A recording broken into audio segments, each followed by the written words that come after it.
Hey guys, this is Illusion Podfics. We're going to be reading Riptide by Punk Rock Hades. This is Chapter 3.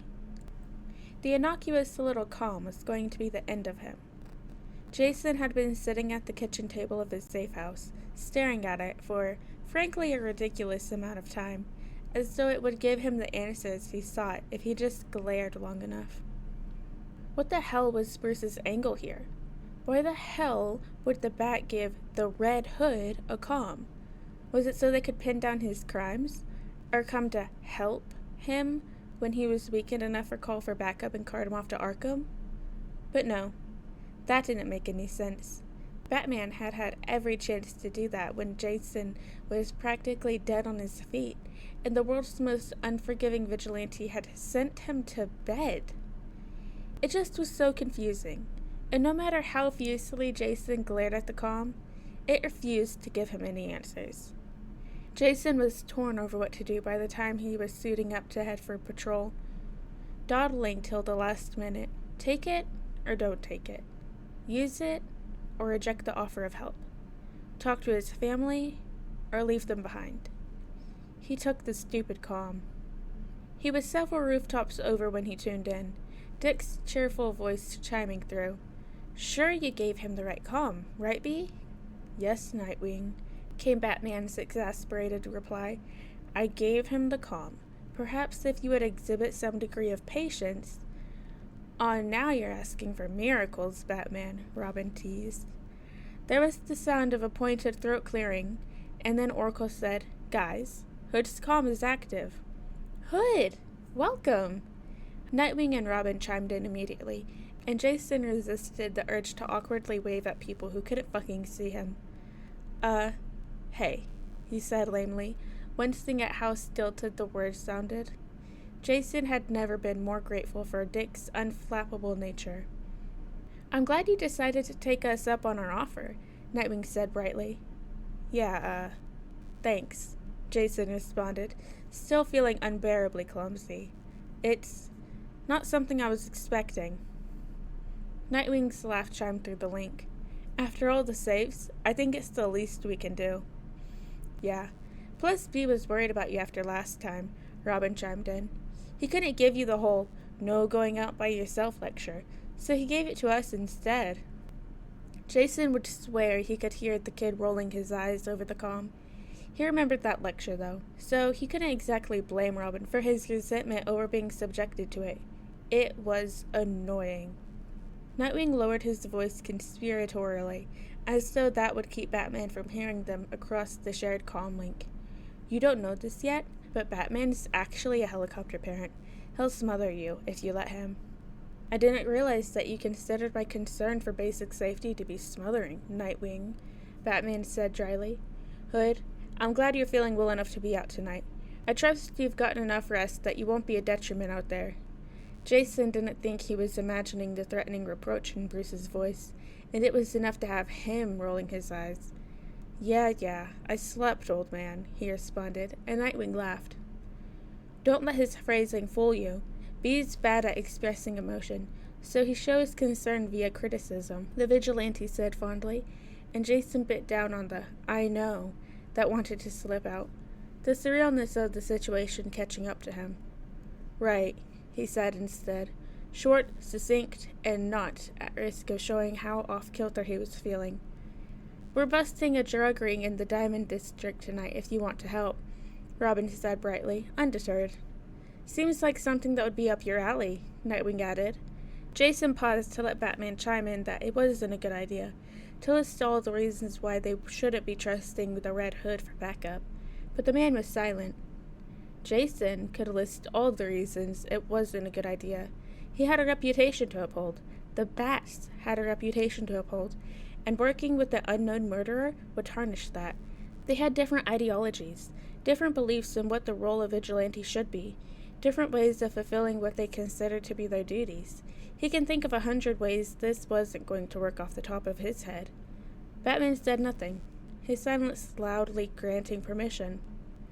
"Sounds fun," Jason finally said, mouth dry and a tight feeling in his chest. "Great," chirped Nightwing. "Race you there." The Red Hood was not working with the bats. Jason had had the comm for a few months, and he went out with it in his ear every night, but that did not mean he was working with them. So he sometimes bailed them out of tight spots, and occasionally helped them on some of their missions, and sometimes let them back him up when they figured out what his missions were, and yapped in his ear worriedly about it being too dangerous to go in without backup. All that meant was that Red Hood was working alongside the bats when their goals aligned.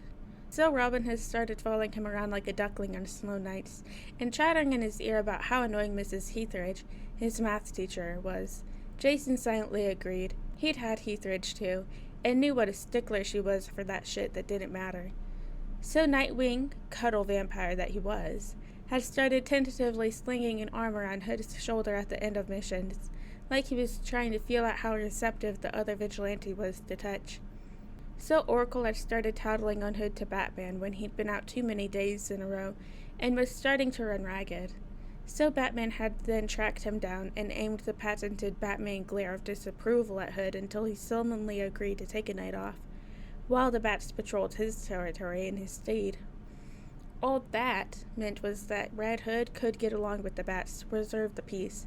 He was not working with them. He wasn't. "You turning in for the night?" Oracle asked in Jason's ear, and Jason hummed in affirmation, swinging towards his safe house. It had been a quiet patrol, which was a welcome change from how it had been every other night over the past week. There was a new drug being pushed in Crime Alley, something twice as potent and 4 times as deadly as anything Jason had seen in recent memory, and several people had turned up dead from it. Jason had been working the case, but he hasn't been able to identify the supplier yet. When all his best leads were dead, it made it harder to track down the source. He was just grateful that tonight's patrol hadn't seen any new deaths, though it did leave him with nothing new to work with. "I should probably warn you that..." Oracle was cut off by the shouting from a couple alleys away. "Hold that thought." Jason was already vaulting towards the ruckus, landing with a thud behind 3 men who had a 4th cornered, one eye already blooming black. The 3 thugs whose little battering session he'd interrupted looked half ready to piss themselves. "Red Hood," one of them whispered, and Jason stifled a smirk. "Gentlemen," he drawled, the words coming out menacing behind the Hood's voice modulator. "Care to explain what's going on here?" There was a long pause, where each one of the 3 thugs seemed to be hoping that someone else would speak up, and Jason's patience stretched then. "Now," he barked, and the thugs scrambled to answer simultaneously. It's not what..." "Hold up," Jason interrupted, annoyed. He pointed to the one in the middle. "You, explain." "It's... Johnny owes us a lot of money, so we're gonna collect on it, but all he had on him was this," the scared-looking man said, holding up a vial of something green-tinged. "What the hell is that?" Jason demanded, and the thug shook his head. "I don't know. Thought it might be that new stuff that's been getting pushed around lately," he answered, voice shaking minutely. Jason tried not to tense, staring at the vial. "Give it here," he demanded, holding out a hand. The thug handed it over immediately, and Jason's gloved hand closed over the vial. "Scram," he ordered, and the thugs blinked at him, uncomprehending of their own good fortune for a moment, before bursting into motion, practically sprinting over each other in their haste to get away. The man they'd been pummeling was leaning against the wall like it was the only thing keeping him up, eyeing Jason with a terrified expression. He looked a little worse for wear, but Jason didn't spot any life-threatening injuries on him. He squashed down the part of him that hated it when victims were scared of him, holding up the vial. Answers first. Leslie's clinic after. "That true? What they said about this?" he demanded. "Is this the new drug that's been on the streets lately?" The man stared at him for a moment, then swallowed and nodded. Jason took a second to collect himself so that the next words would come out even instead of dark. "Where'd you get it?" he asked. Tone level, though he'd guessed by the man's flinch that he hadn't quite managed to hide the intensity. "A friend," the man answered shakily. Another deep breath on Jason's part. "I'm gonna need a name," he said evenly. The man gave it, and Jason helped him to Leslie's clinic, pocketing the vial with a feeling of relief. Finally, a fucking break in the case.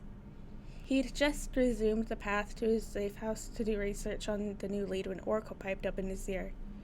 You know, we can help with that, if you want, they offered, and Jason frowned to himself.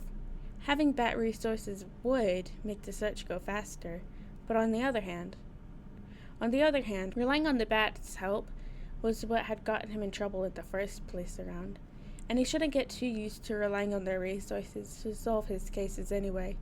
This truce couldn't last forever. At some point, some criminal was going to cross the line in front of him that he couldn't overlook. Or the Joker would get out of Arkham again, and Jason would do what had to be done. Batman had made it clear this truce only held up so long as Jason wasn't killing, which meant there was an expiration date on it, and the less he needed them when it rolled around, the better. "I've got it," he answered gruffly. Oracle didn't argue with him. "You know where we are if you need us," they said, and Jason grunted his agreement, still swinging through the city. The alley was quiet again, the only people still roaming around being a few straggling working girls on the corners. The homeless huddled as tightly into the place as they had chosen to hunker down for the night, and a pale-faced figure half hidden in the shadows below, garish red paint stretched across his lips. Jason skidded to a halt on the roof, heart in his throat as he stared at the now empty spot in the alley where he could have sworn he'd seen someone in clown face paint only a moment ago. There was no one else there now. "Is everything all right, Hood? It doesn't sound like you're moving anymore." "Oracle is," Jason started, then hesitated. "Joker is still in Arkham, right?" he asked finally. "Yes," Oracle answered promptly, though Jason thought there was a hint of confusion to the computerized tone. "You are sure?" he pressed, staring at the spot where the figure had been moments ago. There was a moment of silence, the sound of a keyboard clicking, and then Oracle's smooth voice came back over the comm. "Positive. I've got footage of him in Arkham from as recently as 5 minutes ago." Jason nodded to himself, forgetting that they couldn't see him. "Hood, what's wrong?" they asked finally, and Jason didn't think he was imagining the hint of worry in their tone. "Nothing," he said, deliberately turning away from the spot and resuming his path home. "I thought I saw... I guess my mind is playing tricks on me." The prickling sensation on the back of his neck didn't fade the whole way home. Jason was just approaching a safe house door, disarming the security line when Oracle piped back up in his ear. "Hood, I wanted to warn you. The boys thought it would be fun to..." "Hey, Hood!" chirped a voice from the darkness of Jason's secure, supposedly empty safe house. Jason had a gun in his hand, pointed in the direction of the voice in seconds, right as the lamp was flickered on by the intruder. "What the fuck?" Jason said flatly. Robin waved cheerily at him. "Sorry to startle you." The little terror actually did sound sorry, though that continued smiling gave Jason the impression that he wasn't that sorry. "We thought this would be more fun as a surprise." "We?" "Hey, Hood." As if summoned, Nightwing seemingly appeared right beside Jason, grinning. It was only because of Jason's extensive leak training that he carefully didn't jump 10 feet into the air like a startled cat. Instead, he rubbed the bridge of his nose, or where his nose would be if his face wasn't currently covered by a helmet. "You thought it would be a fun surprise for me that the security of my safe house is compromised?" he asked warily. "Aw, don't be like that," Nightwing pouted, slinging a companionable arm around Jason's shoulder. Jason debated shoving it off, but decided it wasn't worth it. The other vigilante was a fucking leech when it came to physical affection. Resistance was futile, etc. "It's just us," Robin popped up, and Jason stabbed a finger in his direction. "That does not make me feel better, baby bird." Now Robin was pouting. "We just wanted to include you in movie night," he whined. Jason rolled his eyes. "So you had to break into my safe house?" he asked dryly. "Couldn't have, I don't know, just invited me over or something?"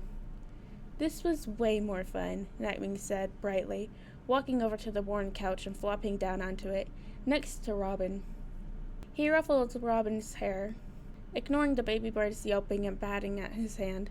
Besides, it gave this one an opportunity to hone his stalking skills. Yeah, because if there's one thing Tim Drake needed to work on, it was his stalking skills. Jason was glad the helmet hit his eye roll. Robin glared at Nightwing, who returned the look with a shit-eating grin. "You're mean," Robin decided, and Nightwing laughed. "Come on, Hood, we'll even let you pick the movie," he invited, patting the empty couch cushion beside him. Well, they were already here. The safe house was already compromised. What harm would it do, really?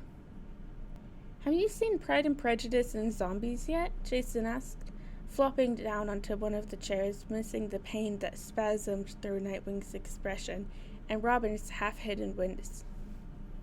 Turned out that it could do a lot of damage, by the way of the fact that the bats apparently took that as permission to violate the sanctity of Jason's safe houses whenever they pleased. "Don't you have your own bolt holes for this?" Jason growled, voice harsh through the distorter, but hands gentle as he stitched up Nightwing's shoulder. The idiot had got himself grazed by a bullet while stopping an armed robbery, and had apparently decided Jason's safe house was the best place to get himself patched up, despite the fact that the bats had an entire cave with much better first aid tools than anything Jason had access to. Of course, the bats didn't know that he knew that. Jason hedged. I'd have thought the bat, in all his paranoid glory, would have some kind of state-of-the-art facility with a shit ton of security for injured birdies to get patched up without having to come to a crime lord in the worst part of the city. Nightwing had been searching for a first aid kit when Jason had arrived at the safe house, unfazed but entirely exasperated at another break-in, though the exasperation had faded into concern pretty rapidly once he noticed the bloodstain that marred Nightwing's dark uniform. "Yeah, but there's a whole protocol for gun-related injuries," Nightwing sighed, slumping back against the couch in what would have been an uncomfortable bend for anyone with a normal spine. Damn acrobats. And this was just a graze. Not worth all the worry it would have caused me and Agent A if I showed up with a bullet wound. "So you assuage their worries by going to the guy who regularly wields guns," Jason said dryly, finishing the line of stitches and tying it off. Nightwing just grinned, turning to face Jason better now that he didn't have to hold position. "It's been a couple of days since I broke into one of your safe houses. I figured you were probably missing me." Jason rolled his eyes. "Oh yeah, I was definitely missing having to walk around my own safe house with my helmet on," he said sarcastically. Nightwing's sudden frown told Jason he might have taken the teasing comment more seriously than Jason had intended. "You know, you don't have to keep your helmet on all the time," he said with a slight hesitation. Jason's eyebrows raised. Pretty sure I do. What with the whole secret identity thing?" Nightwing gave him a considering look. "There have been reports of people catching glimpses of you removing the helmet, and they say you wear a domino underneath," he said, tone careful. That was true. But Batman and Nightwing had seen Jason in only a domino a lot when he was still Robin. Granted, Jason had changed since he was 15. Would Dick even still recognize him with a domino? But even if he didn't, the white hair streak that stubbornly resisted any attempts to dye it would be an identifying feature. And Jason had no intention of giving them more info to track him down with once the truce inevitably ended. The fact that they were able to find some of his goddamn safe houses was concerning enough, though he'd admit he'd gotten lax at bat-proofing them since the truce had started. Jason swallowed. "Yeah, well, you bats are supposed to be pretty smart. Seems wiser to avoid giving you more to work with, if you're trying to find me," he said, trying for levity. Nightwing matched his tone. "You don't trust us yet." Jason snorted. "Trust is for dead men walking," he said. An old crime alley adage for the souls that lived in a place where backstabbing for a hot meal and brutal retribution for unpaid debts were the norm. An adage that he'd repeated 1,000 times when he was younger. He'd stopped believing it briefly when he'd lived with Bruce, had placed his trust in Bruce, in Batman, and always being caught before he could fall, and in the end, the saying had come true, like some inevitable, bloody prophecy. Nightwing was silent, staring at him intently, and Jason had a moment to feel slightly concerned before the blue and black vigilante lightly said, "All right," and then moved on to chatter about 1,000,001 inane things. The tension still hung in the air for the rest of his visit. So I traced the shipments back to a warehouse in Kentucky, but that turned out to be a dead end, and Superboy still won't tell us where his t-shirts. Robin, what have we said about stalking teammates? Nightwing said exasperatedly. It had been a quiet night, and Jason was swinging through his territory, listening to the idle chatter on the comms with half an ear. Nightwing and Robin were in the Diamond District running their patrols, and Batman had gone quiet tracking down a lead an hour or so earlier, though Oracle had said he'd be wrapping up soon. There was a mutinous silence, then Robin muttered, "It's not stalking, it's research, and B didn't scold me when I told him about it last week." "Trust me, you don't want Batman to be a standard for appropriate boundaries with teammates," Nightwing said wryly. "I appreciate the vote of confidence, Nightwing." Batman's voice crackled across the comms, tone dry. "Don't give me that, B. You wrote up contingency plans for all of your teammates within the first 6 months of the Justice League being formed," Nightwing chimed back, and Jason could just tell he was rolling his eyes. "I maintain that was a necessary precaution," Batman said adamantly. "One should hope for the best, but plan for the worst. Yes, B, I know. You said it a million times," Nightwing said. His tone turned more amused. "Do you remember how offended by the contingency plan for Wonder Woman Jay was?" There was a collective silence over the comms, where Nightwing seemed to have realized what he'd said, and who'd he said it in front of. Jason came to a stop on a rooftop, jaw clenching, eyes a bit wide. How did Dick even know about that? Jason had mostly ranted to Alfred about how stupid Bruce's plan was, and how Wonder Woman would never, ever hurt anyone, with all of the blind faith of a child in his ultimate hero. The only way Dick would know about that was if he and Alfred had talked about Jason, but Dick had never shown that kind of interest in Jason when he was around. He'd been too busy fighting with the old man for that. Jason had been an unwanted little brother, only receiving attention when Big Brother deigned to visit and take him out for ice cream once every 6 months or so. "Ah, sorry. Got caught up in old memories. Guess Jay's been on my mind a lot lately," Nightwing said over the comms, jolting Jason back to the present with his tone of forced lightness. "Nightwing." Jason twitched at Batman's warning tone. Was it more or less suspicious if Jason didn't chime in? He could always say he'd been caught up in the middle of something and missed the chatter, but no. Oracle, all-knowing supreme overlord that they were, would probably know from security footage that Red Hood hadn't been seen fighting anyone at the time of the conversation was happening. "It's fine," Jason finally said gruffly. "I'm assuming you don't want me to ask whoever that is. I got it, no big deal." "It's not that. It's not some secret that we're keeping from you, Hood," Nightwing said earnestly. "It's just that Jay's a difficult subject for us."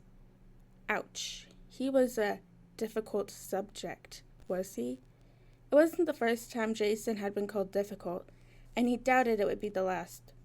"Right," he said hollowly, glad for the voice modulator adjusting his tone to something more neutral. "Difficult. What was he, not the sort to follow orders or something?" Jason wasn't, but it wasn't like any of the other Robins were any better. "No, that's not—" Jason could hear Nightwing take a deep breath, composing himself. Batman was silent, and Jason didn't know if that was a good thing or a bad thing, that the old man was just letting this conversation happen. "I didn't mean that Jay was difficult. He was someone special to us, and he died, and we miss him very much." The words hit Jason like a brick. He died, and we miss him very much. That couldn't be true. They'd replaced him in a matter of months. They'd let his killer get off practically scot-free. Sure, he was in Arkham right now, but how many times had he broken out since Jason's death? He'd bet it was in the dozens. How many people had he hurt after Jason?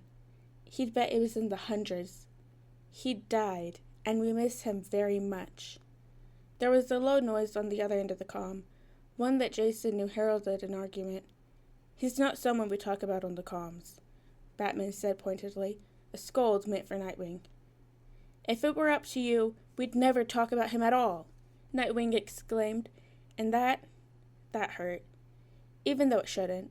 That they talked about him at all was more than Jason should have expected, and there was no reason for his chest to feel like someone had shoved a dull knife through it just because his dad would rather forget about him. "This is not the time or place for this conversation," Batman said forbiddingly, and Jason could feel Nightwing bristle on the other end of the comm.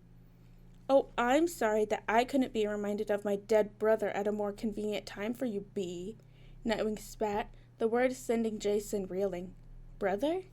Nightwing wouldn't even think of deeming Jason worthy of that title when he was alive the first time around. "Nightwing," Batman snapped. "Not here." "Don't act like you haven't been feeling the same way, like you haven't noticed how much like him Hood is," Nightwing carried on relentlessly. "I know what you said to Hood at Jay's gargoyle. I know Jay's been on your mind too." There was a panicky feeling fluttering in Jason's chest. They didn't seem to have made the connection between the Red Hood and their dead former teammate, but it seemed that somehow Jason had managed to remind them of himself. "I can go, if that's easier," he said haltingly gruff. "I wasn't trying to dredge up memories of someone you'd rather forget." "No, Hood, that's not what we—" Nightwing cut in quickly, then paused and took a deep breath. "Sorry. Batman's right. This isn't the place for this conversation. We don't want you to go. You just remind us of Jay. That's all." "It's probably the whole Crime Alley thing," Robin piped up, and Jason had almost forgotten the baby bird was still there. "Crime Alley thing?" Jason asked warily. "Robin," Batman sighed, seeming resigned to Robin spilling more secrets. Robin ignored him. "You have the same background of growing up in Crime Alley, so you probably have a lot of the same mannerisms, and the accent and everything," he said, and Jason silently released the breath he hadn't known he was holding. That would be a good cover. Something Jason could definitely work with. "Didn't know you bats had gotten a hold of someone from my block," Jason commented as neutrally as he could. "It was a few years ago," Robin said, tone careful, but not quite able to hide a hint of wistfulness that Jason didn't know what to do with. "He was the best, Robin. Sorry, Nightwing." Nightwing just made a humming noise in response, and Jason couldn't do this. "Well, this has been a fun night of revelations," he said tightly, shoving all the unwanted emotions, the echo of "he was the best Robin," deep, deep down. "But I think I'm going to pack it in for the night, unless there's anything going on." "Actually," came Oracle's voice over the comms. "You interfered in my case," Jason said, voice deadly soft, anger thrumming under his skin. He was sitting on the roof of a warehouse, staring down at the adjacent warehouse that was currently being occupied by Black Mask and his men, the bats hovering at his back. "I caught a lead and I followed it," Oracle said calmly in his ear. "You interfered in my case when I specifically asked you not to," Jason half snarled. "You were at a dead end. I had a lead. You had the name of someone who might be able to give you the name of whoever they got the drug from, who then might be able to give you the name of whoever they got the drug from, and on and on. It could have taken you ages to get anything meaningful from that one name, and people are dying, Hood," Oracle said, tone starting to get more and more severe. "In your territory. Is that what you want?" Jason grumbled angrily, but the initial fury had started to fade, leaving only guilt in its wake. Oracle was right. He couldn't let the people die because of his own wariness in trusting bat resources. Still, that didn't mean he had to like it, nor the fact that they had gone behind his back to do it. "My intel points to Black Mask being the one behind funneling drugs into Crime Alley, though the supplier of the drugs is still a mystery," Oracle said, tone businesslike once more. "This is his main storage warehouse and the latest shipment that was just dropped off an hour ago. So it's likely that Mask is still inside." "Great. I'd like to have a few words with him about respecting people's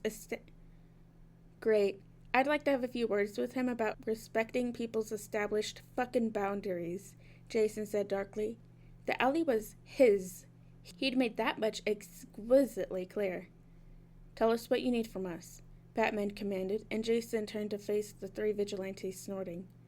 "I need the lot of you to scram." They looked unimpressed with his plan, but Jason didn't really give a fuck what they thought. This was Red Hood business. Already, the green was starting to curl in at the edges of his vision. The launch that Mask had interfered in his territory, prickling at the core of anger that had lain dormant. Not going to happen, Batman said implacably, and Jason folded his arms. Yes, it is, he said, an itch building under his skin. He needed to get down there and act now. How much longer would Mask remain on the base? There's too many of them, Hood. You need backup, Robin said earnestly. And how's it going to look when I show up with a bunch of bats as my backup? Jason demanded. Half of what I do works because people are scared of me in a way that they aren't scared of you. Because they know I'll do what you're too afraid to. But they don't, Nightwing cut in, meeting Jason's stubborn look with his own. He raised an eyebrow. Do you really think they haven't noticed that you've been working with us? Or that you've gone non-lethal? That's not what happened. Well, that's what it looks like, Nightwing said relentlessly, then gestured at the man below. And that's what they think has happened. If you go in there now, without us, they're not going to respond the way they usually do for you, Batman growled. They'll fight back, and there's too many of them. You'll have to kill them to get to Mask. Maybe I'm fine with that, Jason snarled, hackles raised. Batman just met his stare behind the helmet. Are you? Jason faltered, his bluff called. He'd always tried to make any injury to the goons non-lethal. He knew better than most what kind of desperation could lead someone into taking one of those jobs after all. They need to put food on the table, to have heat for the winter, to survive. A lot of henchmen weren't there because they believed in what their employer was doing. They were there because there was no other way to make it through the winter. And Jason knew that. Death at Jason's hands were reserved for those who deserved it. Those who've proven they couldn't be redeemed. Not the foot soldiers who joined up because they'd run out of options. And damn it all, the Bats were right that Jason's reputation had taken a heavy hit in the past few months, as he'd been spotted more and more often with them, as the list of new kills to his name had dwindled to nothing. If the goons weren't about to take one look at him and start running, there were enough of them by Batman's assessment that he'd have to kill to make it to Mask was probably spot on. All of this because he hadn't been able to stay away from the lure of family, because he'd been too weak to sacrifice the connection with them so that he could better protect the people who'd come to rely on him. It was his own goddamn fault that he was in this situation for not learning his lesson the first time around. Jason gritted his teeth, furious, only to hide a flinch at the feel of a strong grip on his shoulder. He looked over to see Batman on the other end of the grip, looking at him with what Jason would call concern if he didn't know better. Let us help you, Batman said, the order somehow coming out more like a request. Jason relented. Fine, but we do this my way. Black Mask is mine. He was expecting pushback, but Batman only nodded. Let's talk about the plan. I gotta say, Hood, your operations are a lot more fun than ours, Nightwing called over the comms, the sound of fists meeting flesh on the other end. Robin made a noise of affirmation over the comms, in between throwing quips at whatever goon were unlucky enough to go against the bow staff. The two had been tasked with finding the shipment Mask had just received and destroying it with extreme prejudice, aside from some supplies to run through the lab, as well as digging up any information they could find on the mysterious supplier. Batman growled from his position at Jason's back as the two barreled down another hall teeming with armed henchmen. Jason was heading straight for Mask, and Batman was his backup. No matter how loudly Jason had protested, the man had insisted with the kind of calm stubbornness that Jason hadn't had the time or patience to outlast. Is it saying no chatter on comms, also chatter on the comms? Jason asked idly, kicking the shit out of the goon he'd disarmed until the man dropped unconscious, only for another to take his place. Robin's laughter sounded, and he chimed in, He's got you there, B. The last henchman went down, and Jason kicked open the door, ready for another hallway, but instead came face to face with what he'd guessed was Black Mask's office. The man himself was on the other side of the room, rising up from behind a desk covered in haphazardly strewn papers and half-opened boxes. Jason was on him in a second, knocking him into the wall behind him and holding him there with an elbow across his throat, just loose enough for the man to breathe, but not loose enough for him to scramble away. "Mask," he snarled. "What the fuck do you think you're doing, pushing drugs in my territory?" Mask wheezed out strained laughter. "I needed a population to test out my latest acquisition, Hood, and your people seemed like the perfect guinea pigs for it. What better than the lowest of the low, the ones no one will miss?" And Jason drew back, just long enough to punch him in the face, nose making a satisfying crunch. "I noticed," Jason growled, the green starting to take over his vision. Mask laughed at him, red flecks of blood flying at the motion. "You were supposed to," he sneered, the word somewhat garbled with the broken nose. "What good would it do to get revenge on you for ruining my operation if you didn't notice it?" Jason fucking knew it. He knew this had been Mask's vengeance against him. People had fucking died for this, and it was his fucking fault. But it was also Mask's, and the green had a lot to say about that. Mask's laughs were interspaced with pained grunts as Jason's fist showed him exactly what he thought about Mask's revenge scheme. There was a roaring in his ears, the green calling for blood, pulsing with the need to make Mask hurt just as much as he'd hurt Jason's people, and Jason couldn't hear anything over the sound of his own racing heartbeat and his fist making contact with Mask's skin. "Hood! Hood, stop!" Distantly, the call of his own name penetrated the haze, but not enough to cut through the rage, not until strong arms pulled him away from Mask, keeping a hold of him even as he struggled, snarling. "Let go!" "Not until you calm down," came the firm response. "He's winding you up, Hood." "People died because of him," Jason yelled, renewing his struggles, but the grip on him just tightened, restraining without being painful.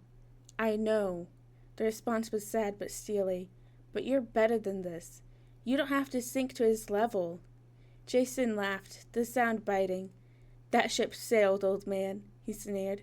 Awareness was starting to peek in through the haze of green, and his struggles against Batman's hold waned. He knew he wasn't breaking out of B's grip. "Not today, it hasn't," Batman argued calmly. "Not in months. You can do this the right way." The green sharpened for a moment, and Jason bared his teeth, the effect lost behind the helmet. "And look where that's gotten us. Some of my people are dead because of him, and you want me to let him go?" he demanded, yanking in Batman's grip. It remained firm. "I want you to let us lock him up, like the law demands," the insufferable, righteous asshole said. Jason felt a mixture of fury and despair race through him. "And how long will it be before he gets out?" he asked rhetorically, tone acerbic. "What you do keeps people like him from hurting others for, what, a few weeks? A few months if we're lucky? What I was doing kept people like him from hurting people permanently. Why couldn't he make them understand that? And who's going to help those people when you're the one being locked up?" Jason sneered. "I'd have to get caught first." "And you would." Jason wanted to bristle at the air of absolute certainty at the statement. And then what? Who would move into Alley in your stead? Probably someone just like Black Mask, or worse. And you wouldn't be around to stop them this time, Batman continued, and Jason couldn't hold back the flinch at the thought. Batman gentled his voice. "If you truly want to help your people, you have to play by the rules, Hood. And that means leaving them alive even when you don't want to." There was something aching to his last statement, as if Batman knew what it was like to want a rogue dead. But that wasn't possible. Not for Mr. Righteous Cause. "Fine," Jason said curtly, letting himself go limp in Batman's hold. The man had made a good point. The Bats knew Jason too well now, as evidenced by how often they tracked down his warehouses. He wasn't likely to be able to outrun them for long, and he couldn't sacrifice looking out for the Alley long term, just so that he could kill Black Mask tonight. Still, Batman didn't release him, and Jason sighed loudly, angrily. "I said, fine. I'm not going to bash his brains in. Let me go," he demanded impatiently, and the arms loosened. Jason stepped away immediately, crossing his arms and glaring at Batman, who was staring at him with an inscrutable expression, still half tensed, like he expected Jason to go for Mask at any second. "You don't gotta look at me like that. I get it. No killing if I want to keep looking after the Alley," Jason said tersely. I don't like it, but I'll live with it. Well, isn't this cute? Mask's sneering tone was accompanied by the all too familiar of a gun being cocked, and Jason and Batman's gazes darted over to the almost forgotten third party in the room, who was currently pointing a gun directly at Jason's head. Mask smirked nastily at him. I see the bats have you on a leash now, Hood, he jeered. Isn't that interesting? Go fuck yourself, Jason snarled, tensing only for Batman's hand to come rest on his shoulders. Jason shrugged it off. He wasn't going to throw himself at Mask. He wasn't fucking suicidal. Put the gun down, Mask, Batman said calmly. Mask ignored him, beady eyes trained steadily on Jason.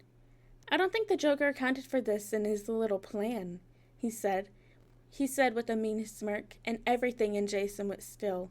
What plan? Batman demanded, far less calmly, and Mask's eyes flickered over at him for a moment before returning to Jason. Well, I don't know the details, of course, he drawled, malicious grin widening, but Joker is real interested in the guy who stole his name. The crime lord cocked his head, and everything about his posture said that he was enjoying the tension he was causing in the two vigilantes before him. Normally, this would have pissed off the Green enough for it to wake up and do something, but there was no sign of the pit's rage in Jason's frozen sea of fear. Batman seemed to be angry enough for the both of them. What does the Joker want with Hood? He growled, and Mask gave Jason a considering look. You know, you should really be grateful to him. And something about the tone was raising the hairs on the back of Jason's neck, his danger sense screaming. If the Joker hadn't already called dibs, this bullet would be going through his skull. And the gun went off, and Jason went down. Alright guys, and that is the end of chapter 3 of Riptide by Punk Rock Katie's. I hope you guys liked this chapter, and I'll see you in the next one.